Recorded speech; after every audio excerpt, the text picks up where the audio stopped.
بسم الله الرحمن الرحيم إن الله وملائكته يصلون على النبي يا أيها الذين آمنوا صلوا عليه وسلموا تسليما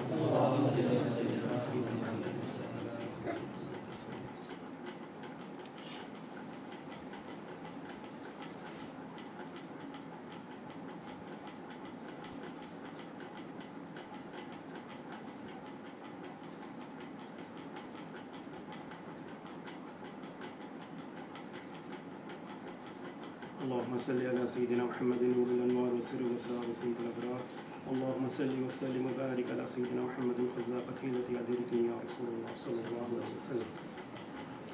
اللہ تعالیٰ کا بے انتہا فضل ہے کہ اس نے نبی کریم صلی اللہ علیہ وسلم کے بعد پیدا فرمایا اور پیدا ہونے کا فخر نہ فرمایا. الحمدللہ یہ فخر اشکر بیان کیا. مزید کرم ہوا کہ قرآن جیسی نعمت سے وابستہ فرمایا اولیاء اللہ کے دامن سے وابستہ فرمایا اور تجدید ایمان کے لیے جمع.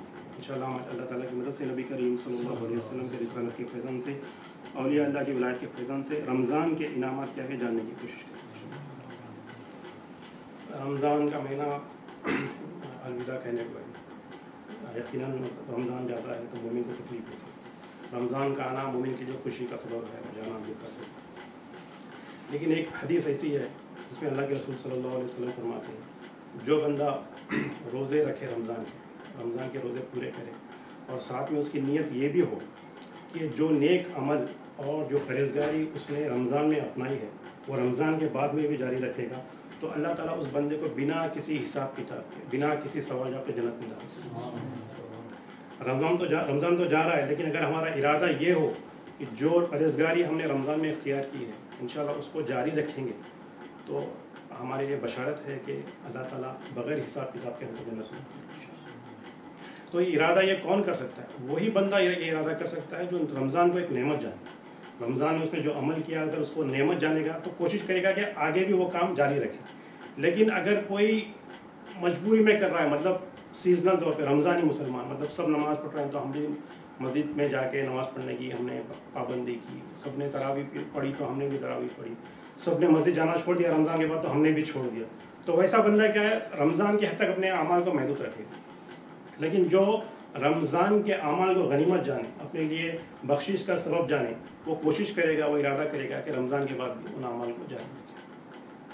حضرت جابر بن عبداللہ رضی اللہ تعالیٰ عنہ سے روایت ہے کہ نبی کریم صلی اللہ علیہ وسلم نے فرمایا کہ اللہ تعالیٰ نے نبی کریم صلی اللہ علیہ وسلم کی امت کو 5 ایسے انعامات عطا فرمائے رمضان میں جو اس سے پہلے کسی نبی یا رسول کی امت کو اللہ تعالیٰ نے عطا نہیں فرمایا. یہ خاص انعامات نبی کریم صلی اللہ علیہ وسلم کی امت کے لیے رمضان کے مہینے. وہ 5 انعامات کیا ہے ہم جاننے کی کوشش کریں. پہلا انعام یہ ہے کہ جب رمضان شروع ہوتا ہے تو اللہ تعالیٰ رمضان کی پہلی رات اس امت کے لوگوں پہ نظر کرم کرتا ہے, خاص رحمت کی نظر کرتا ہے. اور اللہ کے رسول صلی اللہ علیہ وسلم نے فرمایا جس بندے پہ اللہ تعالیٰ کی نظر رحمت ہو گئی اس بندے کو کبھی کوئی عذاب دنیا اور آخرت میں چھو نہیں سکتا. تو اللہ تعالیٰ سے دعا ہے کہ اللہ تعالیٰ ہمیں بھی ان بندوں میں شامل فرمائے جس کی نظر عنایت جس کی نظر رحم اللہ تعالیٰ کی رمضان کی پہلی رات میں ہوئی ہے. تو یہ خاص عنایت ہے امت مسلموں کہ جس کسی پہ بھی اللہ تعالیٰ کی نظر رحمت ہو جائے اللہ تعالیٰ اسے دنیا اور آخرت میں ہر عذاب سے بچائے. اور دوسرا انعام یہ امت پہ یہ ہے کہ روزے دار کی جو منہ کی بو ہوتی ہے وہ اللہ تعالیٰ کو مشک سے عنبر سے زیادہ عزیز ہے, زیادہ محبوب ہے. اب یہ بات یہ ہے کہ روزے دار کی منہ کی بو اللہ تعالیٰ کو بہت زیادہ پسند. تو اس میں انعام کیا ہے؟ یہاں پر بات انعامات کی ہو رہی ہے نا. تو انعام ہمارے لیے کیا ہے مطلب روزے دار کے لیے کیا انعام ہے کہ اللہ تعالیٰ کو روزے دار کی منہ کی بو بہت زیادہ پسند ہے. تو اس میں انعام کی کیا بات ہے؟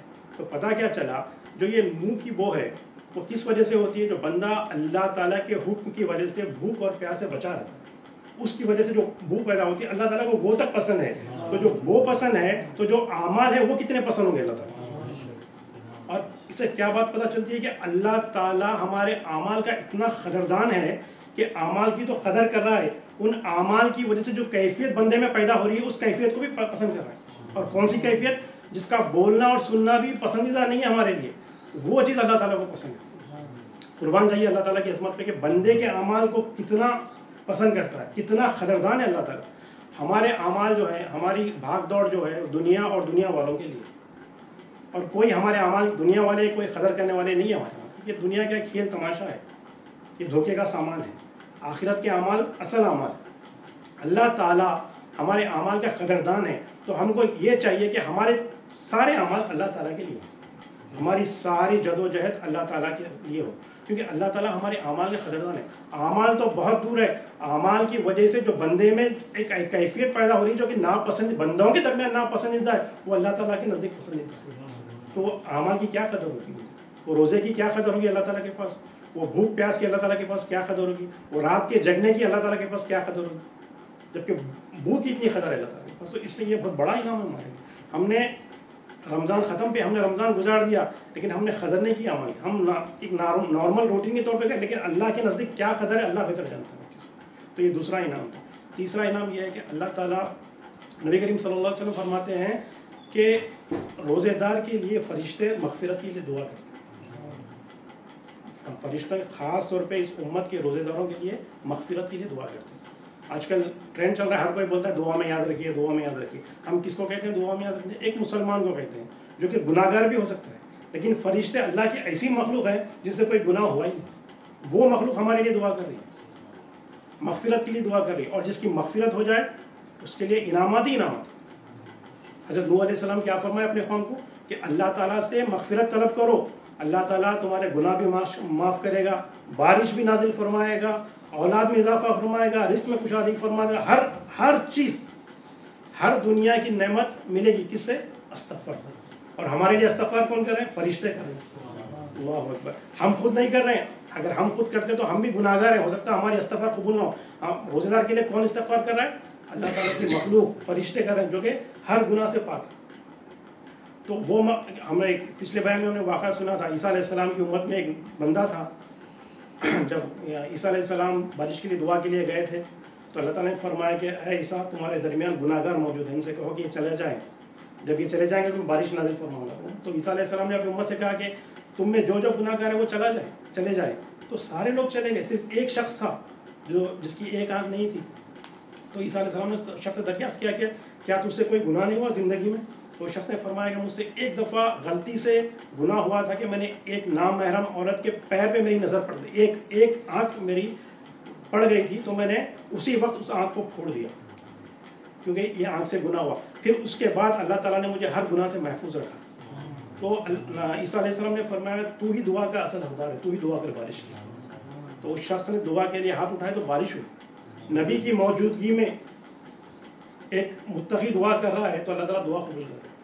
تو جو گناہوں سے پاک ہوتے ہیں ان کی دعا قبول ہوتی ہے۔ تو ہمارے لیے کون دعا کریں گناہوں سے پاک ہونے کے لیے؟ فرشتے، اللہ تعالیٰ کی مخلوق دعا کریں۔ تو یہ بہت بڑا انعام ہے ہمارے لیے کہ ہمارے لیے خاص دعا کرنے والے موجود ہیں فرشتے۔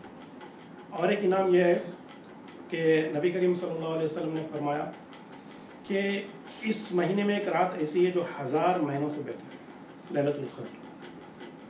1000 مہینوں سے، اگر 1000 مہینوں کو ہم 12 سے ڈیوائڈ کریں تو قریب 83 ایئرس بنتے ہیں۔ تو 83 ایئرس کی عمر آج کل کسی کی بہت مشکل ہے، بہت کم ہے۔ تو الحمدللہ اللہ کا یہ فضل ہے امت پہ کہ اگر کوئی ایک رات شب قدر کی رات اگر عبادت کر لے تو 83 ایئرس، اور 83 ایئر 1000 سال نہیں، خیر من الف شہر، 1000 سال سے بہتر، کتنی بہتر ہے اللہ بہتر جانتا ہے، یعنی 83 ایئر سے بھی زیادہ۔ یعنی کہ اس رات میں اگر کوئی 2 رکعت نفل نماز پڑھ لے تو 83 ایئرس تک نفل نماز ہی پڑھ رہا ہے الحمدللہ۔ کوئی ایک پارا پڑھ لے اس رات میں تو 83 ایئرس تک پارا ہی پڑھ رہا، قرآن ہی پڑھ رہا ہے الحمدللہ۔ کوئی اگر تراویح پڑھ لے، تراویح سنت موقع ہے رمضان میں شب قدر میں کوئی تراویح پڑھ لے تو 83 ایئرس تک تراویح پڑھنے کا کیا نعمت ہے اللہ تعالیٰ کی۔ صحابہ اکرام غمزدہ رہتے تھے، نبی کریم صلی اللہ علیہ وسلم کی بارگاہ میں حاضر ہوئے کہ فرمایا کہ اے اللہ کے رسول، پچھلی امت میں لوگوں کی عمر طویل ہوا کرتی تھی، نوح علیہ السلام 250 سال تبلیغ کرے، لوگ 200 سال 500 سال جیتے تھے، ہماری عمر مطلب 60 70 80 کی ایوریج ہے، تو ہم کیسے ان امت کا مقابلہ کریں نیکیوں میں۔ لیکن صحابہ اکرام کی کیا جدوجہد ہوتی تھی نیکیوں میں، یہ نہیں کہ ہم مال کیسا کمائیں، مال کیسا جمع کریں، ہم جلدی مر جائیں گے تو ہمارے اولاد کا، یہ فکر نہیں تھی۔ فکر کیا تھی کہ ہم ہمارے نیک اعمال میں اضافہ کیسے کریں، ہم ان سے کمپٹیشن کیسا کریں پچھلی امت سے کہ ان کی عمر اتنی طویل ہوتی تھی، وہ نیکیاں کرتے تھے، تو ہم ان کی برابری نیکیوں میں کیسا کریں۔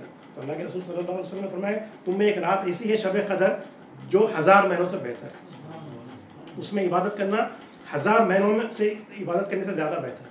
تو یہ رات ہمارے لیے بہت عظیم رات ہے۔ اس کا قدر کیوں کہتے ہیں؟ کیونکہ اس میں فرشتے اتنی تعداد میں نازل ہوتے ہیں کہ فرشتوں کے لیے یہ زمین تنگ ہو جاتی ہے، خضر کے معنی ہوتے ہیں تنگ ہونے کے. جیسے اللہ تعالیٰ نے فرمایا اللہ یبسط الرزق لمن یشاء یقدر. اللہ تعالیٰ جس کا چاہتا ہے رزق کشادہ کرتا ہے اور جس کا چاہتا ہے تنگ کر دے. وہ یقدر خضر کے معنی کیا ہوتے ہیں؟ تنگ ہو جانے کے لیے. تو یہ فرشتوں کے لیے یہ رات زمین تنگ ہو جاتی ہے. اتنے فرشتے یہاں ہوتے ہیں, اتنی بابرکت رات ہے. اس میں عبادت کرنا 1000 مہینوں سے بہتر ہے. تو یہ رات تاخر آتے ہیں 21, 23, 25, 27, 29.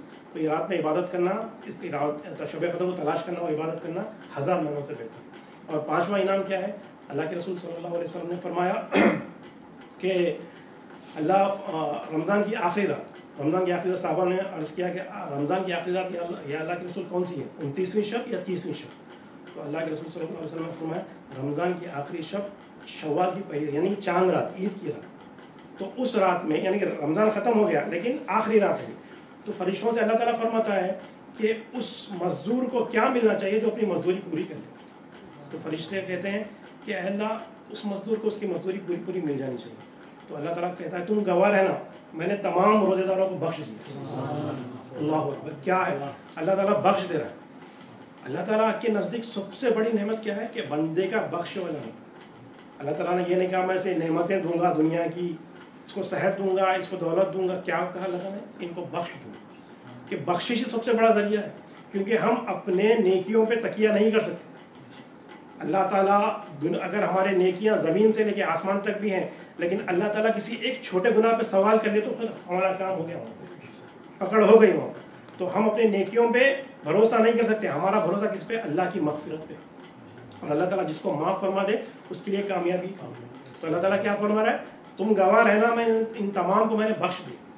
یہ بخشش ہی ہے, کیونکہ ایک حدیث میں آتا ہے اللہ کے رسول صلی اللہ علیہ وسلم نے فرمایا ایک بندہ جو میزان پہ حاضر ہوگا اس کی اتنی نیکیاں ہوں گی, ایک بھی گناہ نہیں رہے گا. تو فرشتے اس کی نیکیاں ڈالیں گے ایک پلڑے میں. گناہ تو ہوگا ہی نا اس کا, تو اس کا نیکیوں کا پلڑا بھاری ہو جائے گا. تو اللہ تعالیٰ فرشتوں سے عرض کرے گا اے فرشتوں میرے فضل سے اس کو جنت میں لے کے. کیا فرمائے اللہ تعالیٰ؟ اے فرشتوں میرے فضل سے اس کو جنت میں لے کے جاؤ. تو فرشتہ عرض کرے گا کہ اے اللہ میں تیرے فضل سے جنت میں جا رہا ہوں, تو پھر یہ میری نیکیوں کا کیا؟ نیکیاں اس نے سمجھا کہ میری نیکیوں کی وجہ سے میں جنت میں جاؤں گا. تو اللہ تعالیٰ نے کیا فرمایا؟ یہ نیکیوں کی وجہ سے نہیں کہا اللہ تعالیٰ نے. اللہ تعالیٰ نے کیا کہا؟ میرے فضل سے اس کو جنت میں لے کے جاؤ. تو بندہ عرض کرے گا کہ اے اللہ میں تیرے فضل سے جنت میں جا رہا ہوں, تو پھر یہ نیکیوں کا کیا؟ تو اللہ تعالیٰ فرشتوں سے عرض کریں گے کہ اس بندے کی ایک آنکھ نکالو اور ایک پلڑے میں رکھو. تو اللہ فرشتے کیا کریں گے؟ ایک آنکھ اس کی نکالیں گے, ایک پلڑے میں رکھیں گے اور دوسری پلڑے میں اس کے سارے نیکیاں رکھیں گے. تو جو آنکھ والا پلڑا ہوگا وہ بھاری ہو جائے گا. اللہ تعالیٰ کہے گا اس نے میری ایک نعمت, 2 آنکھ نے, ایک آنکھ چھوٹی سی نعمت کا اس نے حق ادا نہیں کیا. اس کے ساری نیکیاں بھی میری ایک نعمت کا حق ادا نہیں کر سکے, اس کو دوزخ میں نکلے. تو بندہ کہے گا اے اللہ تو اپنے کرم اپنے فضل سے ہی مجھے جنت میں ڈال دے, مجھے میری نیکیوں پہ کوئی بھروسہ نہیں. تو یہ ہے مغفرت, اسے کہتے ہیں. نیکیوں پہ کوئی بھروسہ نہیں کر سکتے. اگر ہم زندگی بھر بھی نیکی کریں تو کوئی گارنٹی نہیں دے سکتا کہ اس نیکیوں کی بدولت آپ جنت میں جاؤ. جنت ملے گی صرف اللہ کی مغفرت کی وجہ سے. تو اللہ تعالیٰ کیا کہہ رہا ہے؟ تم گواہ رہنا میں آج کی رات ان تمام روزے داروں کی میں نے مغفرت. یہ انعامات ہیں. یہ انعامات ایسے انعامات ہیں جو خاص نبی کریم صلی اللہ علیہ وسلم کی امت پہ اللہ تعالیٰ نے کی ہے. یہ 5 انعامات کیا ہے؟ یہ رمضان کے رخصت ہونے کے ساتھ رخصت ہو جائیں. رمضان کے جانے کے ساتھ یہ انعامات بھی ہم سے رخصت ہو جائیں گے.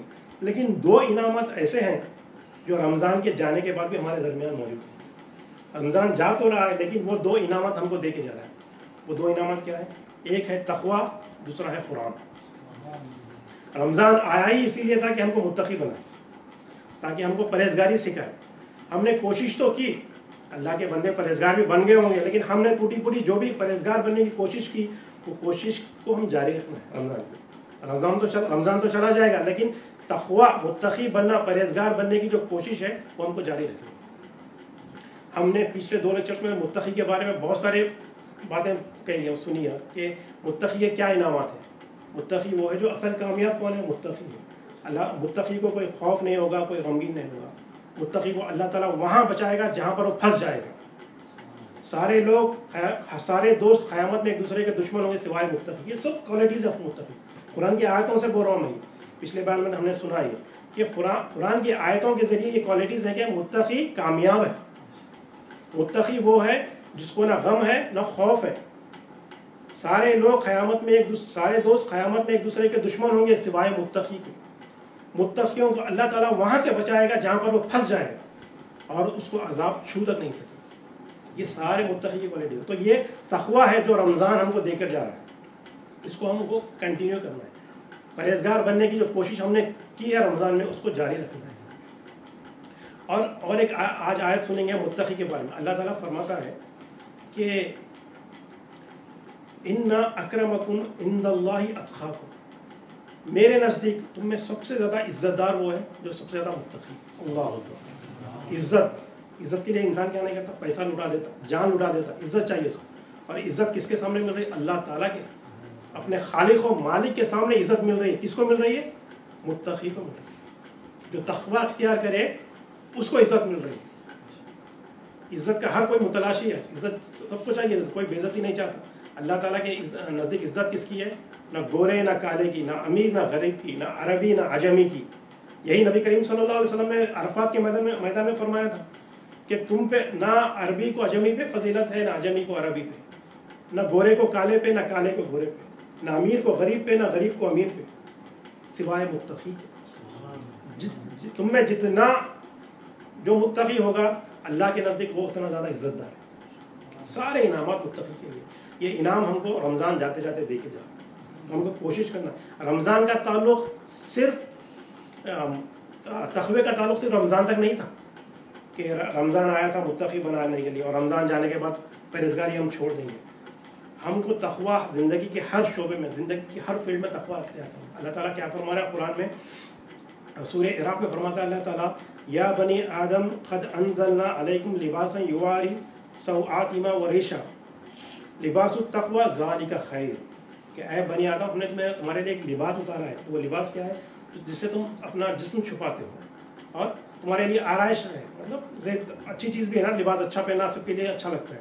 تو وہ تمہارے لیے ایک آرائش کا بھی سامان ہے, اس سے تم اپنا جسم چھپاتے ہو. لیکن سب سے بہترین لباس کیا ہے؟ لباس التقوی ذالک خیر. تقوی والا لباس. یعنی اللہ تعالیٰ کیا فرما رہا ہے؟ صرف رمضان تک تقوی نہیں ہے, لباس بھی تقوی کا ہونا چاہیے. بولنے کا مطلب کیا؟ اوڑھنا بچھونا بھی تمہارا تقوی کا ہونا چاہیے. اور ایک آیت میں فرماتا سورہ بقرہ میں اللہ تعالیٰ کہ تزودوا خیر الزاد التقوی. لمبی آیت ہے یہ, اس میں حج کے بارے میں اللہ تعالیٰ فرما رہا ہے, حج کے معلومات ہے. اور اللہ تعالیٰ یہ بھی فرما رہا ہے کہ حج پہ جب جاؤ تو کھانے پینے کا سامان, خرچے کا سامان بھی لے کے جاؤ. پھر ساتھ میں کیا فرما رہا ہے؟ سب سے زیادہ بہترین سامان تقوی ہے. حج پہ جاؤ سامان سب لے کے جاؤ, لیکن سب سے پہلے چیز کیا لے کے جاؤ؟ تقوی لے کے جاؤ. حج پہ جانا ہے تو تقوی لے کے جانا ہے, پہننا ہے تو تقوی پہننا ہے, چلنا ہے تو تقوی کے ساتھ, بیٹھنا ہے تو تقوی کے ساتھ, اٹھنا ہے تو تقوی کے ساتھ, معاشرت سماجی نظام ہر چیز تقوی کے ساتھ ہونا ہے. تقوی کا تعلق صرف رمضان سے نہیں تھا. رمضان جا رہا ہے لیکن تقوی باقی رہے. یہ انعام ایسا ہے جو رمضان ہم کو دے کے جا رہا ہے. تو تقوی کو ہم کو جاری رکھنا ہے. اور سب سے زیادہ اللہ تعالیٰ کے نزدیک کون ہے؟ تقوی والا. عزت دار کون ہے؟ تقوی والا ہے. اور ایک دوسرا تحفہ جو رمضان ہم کو دے جا رہا ہے وہ قرآن ہے. کیونکہ یہ مہینہ کیا تھا؟ جو قرآن, جس میں قرآن ہے. شہر رمضان الذی انزل فیہ القرآن. یہ وہ مہینہ ہے جس میں قرآن نازل ہو. تو ہماری جو نسبت تھی قرآن سے یہ مہینے میں بڑھ گئی تھی. جو ہم 11 مہینے قرآن کے بھی کھول کے نہیں بیٹھتے تھے, الحمدللہ یہ مہینے میں ہم نے ایک قرآن ختم کر دیا. لوگ 3 قرآن ختم کرتے ہیں. تو اللہ تعالیٰ نے جس مہینے میں قرآن نازل کیا اس مہینے میں بندے کا قرآن سے تعلق بھی مضبوط کر دیا. کیسا؟ جو سال بھر قرآن نہیں پڑھتا تھا وہ بھی قرآن لے کے بیٹھ جاتا ہے. دیکھیں اب نماز اذان ہوتی ہے, جماعت ہونے تک لوگ قرآن میں مصروف رہتے ہیں پڑھنے. بعض لوگ جماعت ہونے کے بعد بھی بیٹھ جاتے ہیں قرآن لے کے. کیا شوق پیدا ہو گیا؟ کیونکہ اللہ تعالیٰ نے بندے کا تعلق رمضان میں قرآن سے جوڑ دیا. رمضان تو جا رہا ہے لیکن ہمارے درمیان قرآن موجود ہے. قرآن اللہ تعالیٰ کی بہت بڑی نعمت ہے. اور جو تقوی اختیار کر لے قرآن اس کے لیے ہدایت ہے. الف لام میم ذالک الکتاب لا ریب فیہ ھدی للمتقین. ایک تقوی آ گیا اور ایک قرآن آ گیا. الحمدللہ اب تقوی کے بعد قرآن کا ایک آیت, قرآن کی ایک لفظ ہمارے لیے ہدایت ہی ہدایت. پڑھتے جاؤ ہدایت لیتے جاؤ, پڑھتے جاؤ ہدایت لیتے جاؤ. تو یہ کیا ہے؟ قرآن ہمارے لیے بہت بڑی نعمت ہے. اللہ کے رسول صلی اللہ علیہ وسلم فرماتے ہیں جب بندہ قرآن پڑھتا ہے تو ایک رسی ہوتی ہے جو بندے کے ہاتھ میں, جس کا ایک سرا بندے کے ہاتھ میں ہوتا ہے اور دوسرا سرا اللہ تعالیٰ کے ہاتھ میں ہوتا ہے. اللہ تعالیٰ ہاتھ سے پاک ہے, ہر چیز سے پاک ہے. لیکن بتانے کا مقصد کیا ہے؟ ایک مثال ہے یہ کہ بندے کا تعلق اللہ تعالیٰ سے اتنا قریب ہو جاتا ہے، کنیکشن، ایک رسی کا ایک سرا بندے کے ہاتھ میں اور رسی کا دوسرا ایک سرا اللہ تعالیٰ کے ہاتھ میں. اتنا جو بندہ قرآن پڑھتا ہے، نبی کریم صلی اللہ علیہ وسلم نے فرمایا جب تم رات کی تاریکیوں میں اٹھ کے قرآن پڑھا کرو اور قرآن پڑھتے ہوئے رویا کرو، اور رونا نہ آئے تو کم سے کم رونے والی صورت بنا لے کہ قرآن سے تعلق ہے، قرآن کی آیتیں پڑھ کے رونا ہے. نبی کریم صلی اللہ علیہ وسلم سنت ہے.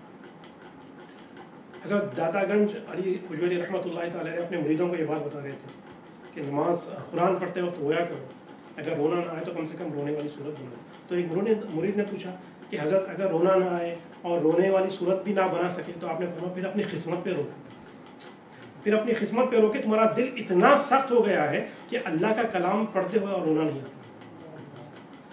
تو کون یہ آیت پڑھ سکتا ہے؟ جو متقی ہو. انما المؤمنون اذا ذکر اللہ وجلت قلوبهم واذا تلیت علیہم آیاتہ زادتہم ایمانا. مومن کون ہوتے ہیں؟ متقی کون ہوتے ہیں؟ جب اللہ تعالیٰ کا ذکر ہوتا ہے تو دل مچل جاتے ہیں اور اللہ تعالیٰ کی آیتیں پڑھی جاتی تو ان کے ایمان میں اضافہ ہوتا ہے. یہ متقی ہے کیونکہ ہدایت مل رہی ہوگی. جب ہدایت ملتی ہے تو آنکھ سے آنسو بھی نکلتے ہیں اور ایمان میں اضافہ بھی ہوتا ہے اور دل بھی مچلتا ہے. تو یہ دو نعمتیں ایسی ہیں، دو انعامات ایسے ہیں جو رمضان کے جانے کے باوجود بھی ہمارے درمیان موجود رہے. یہ 5 انعامات جو حدیث میں ہم نے سنے وہ رمضان کے ساتھ رخصت ہو جائیں گے، لیکن الحمدللہ یہ 2 انعامات تقویٰ اور قرآن یہ ہمارے درمیان ہماری زندگی تک یا پھر اگلے رمضان کے آنے تک ہمارے درمیان موجود ہے اور اس کو ہم کو جاری رکھنا ہے. تقوی کو چھوڑنا نہیں، لباس بھی تقوی کا ہونا ہے، زیادہ سفر بھی تقوی کا ہونا ہے، اور قرآن سے ہمارا تعلق مضبوط ہونا ہے. کیونکہ اللہ کے رسول صلی اللہ علیہ وسلم نے فرمایا جس نے قرآن کے تحت حکم دیا اس نے حق کا فیصلہ، جس نے قرآن کے حکم پہ عمل کیا اس کا عمل اللہ تعالیٰ کے یہاں محفوظ ہے، اور جس نے قرآن کی طرف لوگوں کو بلایا تو اس کے کہنے پہ لوگ آئے نہ آئے بلانے والا قرآن کے قریب ہو جائے. اللہ قرآن کی طرف بلانے والا ایسا ہے کہ جس کے کہنے پہ لوگ آئے نہ آئے اللہ تعالیٰ اس کو قرآن کے قریب کر دیتا. اور کیا چاہیے؟ کوئی آئے نہ آئے، اگر ہم قرآن کی طرف لوگوں کو بلا رہے ہیں تو ہمارا تعلق قرآن سے قریب ہو جائے گا اللہ کے رسول کی حدیث کی روشنی. وقت زیادہ اور اسی کے ساتھ اپنی بات کو ختم کرتا ہوں. اللہ تعالیٰ سے دعا کرتا ہوں اللہ تعالیٰ جو کچھ کہا گیا تو عمل کی توفیق عطا فرما، کہنے والے کو بھی عمل کی توفیق عطا فرما، سننے والے کو بھی عمل کی توفیق عطا فرما، ہر دو کے عمل میں اخلاص عطا فرما. واسطہ نبی کریم صلی اللہ علیہ وسلم کا ان اللہ وملائکتہ یصلون علی النبی یا ایھا الذین آمنوا صلوا علیہ وسلموا تسلیما. اللهم صل علی سیدنا محمد وعلی آل سیدنا محمد وبارک وسلم برحمتک یا ارحم الراحمین والحمد للہ.